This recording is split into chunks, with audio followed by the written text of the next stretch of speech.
ಇವತ್ತು ಯಾರಿಗೆ ಗೊತ್ತಾ ಅಪರಿಮಿತವಾದ ಆಶೀರ್ವಾದ? ದೇವರ ಉಪಕಾರವನ್ನು ಸ್ಮರಿಸಿ ಆ ಉಪಕಾರಕ್ಕೆ ತಕ್ಕಂತೆ ಯಾರು ನಡೀತಾರೋ ದೇವರು ನಿಮ್ಮ ಮೇಲೆ ಅಪರಿಮಿತವಾದ ಆಶೀರ್ವಾದ ದೇವರು ಸುರಿಸ್ತಾನೆ. ಎಲ್ಲಿಂದ ದೇವರು ನಿನ್ನನ್ನು ಎಲ್ಲಿವರೆಗೂ ತಂದ ಎನ್ನೋದನ್ನ ನೀನು ಮರಿಬಾರದು. ಒಂದೊಂದು ಹಂತಕ್ಕೆ ಹೋದಾಗ ತಿನ್ನೋದಕ್ಕೆ ಆಹಾರ ಇಲ್ಲದಂತ ನಿನಗೆ ದೇವರು ಒಳ್ಳೆ ಬಿಸ್ನೆಸ್ ಕೊಟ್ಟಿದ್ದಾನಲ್ಲ, ಆ ಬಿಸ್ನೆಸ್ ಅಲ್ಲಿ ಕಾಲಿಟ್ಟಾಗ ಹೇಳು, ಅಪ್ಪ ಇದು ನಿನ್ನ ಉಪಕಾರ ದೇವರೇ. ಈ ಬೆಂಗಳೂರು ಪಟ್ಟಣದಲ್ಲಿ ವಾಸ ಮಾಡೋಕೆ ಬಂದಾಗ ನಿನ್ ತಲೆ ಮೇಲೆ ಒಂದು ಸೂರು ಇರ್ಲಿಲ್ಲ. ಇವತ್ತು ಒಳ್ಳೆ 2 BHK 3 BHK ಒಳ್ಳೆ ಪೆಂಟ್ ಹೌಸ್ ಅಲ್ಲಿ ನೀನು ವಾಸ ಮಾಡಬೇಕಾದ್ರೆ ಆ ಮನೆಗೆ ಕಾಲಿಟ್ಟು ಹೇಳಬೇಕು, ದೇವರೇ ಈ ಬೆಂಗಳೂರು ಪಟ್ಟಣಕ್ಕೆ ಕಾಲಿಡಬೇಕಾದ್ರೆ ಏನಿಲ್ಲದವನಾಗಿದೆ, ಇದು ನಿನ್ನ ಉಪಕಾರ ಸ್ವಾಮಿ ಎಂದು ದೇವರಿಗೆ ಸ್ತೋತ್ರ ಹೇಳಬೇಕು.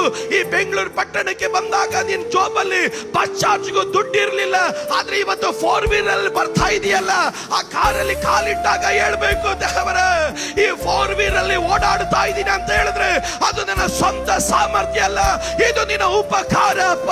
ಡಾಕ್ಟರ್ಗಳು ಮರಣಕರವಾದ ರಿಪೋರ್ಟ್ಗಳು ನಿನ್ನ ಕೈಯಲ್ಲಿ ಕೊಟ್ಟಾಗ ಬೇಟೆಗಾರನ ಬಲೆಯಿಂದಲೂ ಮರಣಕರವಾದ ವ್ಯಾಧಿಗಳಿಂದಲೂ ನಿನ್ನನ್ನು ನಿನ್ನ ಕುಟುಂಬನ ತಪ್ಪಿಸಿ ಇವತ್ತು ಜೀವಂತವಾಗಿ ಆಲಯದಲ್ಲಿ ಕುಳಿತು ಸ್ತೋತ್ರ ಹೇಳತಕ್ಕಂತೆ ಇವತ್ತು ಕರ್ತನು ನಿನಗೆ ಕೃಪೆ ಕೊಟ್ಟಿದ್ದಾನಲ್ಲ, ಆ ಉಪಕಾರ ನೆನೆಸಿ ಆ ಚೇರಲ್ಲಿ ಕುತ್ಕೊಂಡಾಗ ಹೇಳಬೇಕು, ಇವತ್ತು ನಾನು ನನ್ನ ಕುಟುಂಬ ಬದುಕಿದ್ದೀನಿ ಅಂತ ಹೇಳಿದ್ರೆ ಅಪ್ಪ ಅದು ನಿನ್ನ ಕೃಪೆ ಮಾತ್ರ ದೇವರೇ.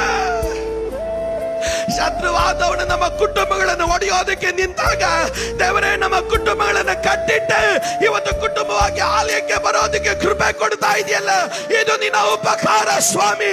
ನಿನಗೆ ಭವಿಷ್ಯ ಇಲ್ಲ ಎಂದು ಲೋಕದವರು ವಿಧಿ ಬರೆದಾಗ ನನಗಾಗಿ ಒಂದು ಒಳ್ಳೆಯ ಬಾಗಿಲನ್ನು ತೆರೆದಲ್ಲ, ಅದಕ್ಕಾಗಿ ಸ್ತೋತ್ರ ದೇವರೇ.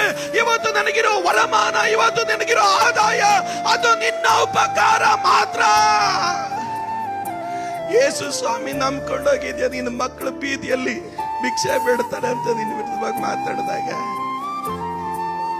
ಇವತ್ತಿನ ಮಕ್ಕಳು ಕೈ ತುಂಬಾ ಸಂಬಳ ತಗೊಂಡು ಒಳ್ಳೆ ಕಾರಲ್ಲಿ ಓಡಾಡ್ಬೇಕಾದ್ರೆ ಒಳ್ಳೆ ಸ್ಥಾನದಲ್ಲಿ ಇರ್ಬೇಕಾದ್ರೆ ಇವತ್ತು ನೀನು ಹೇಳ್ಬೋದಲ್ಲ,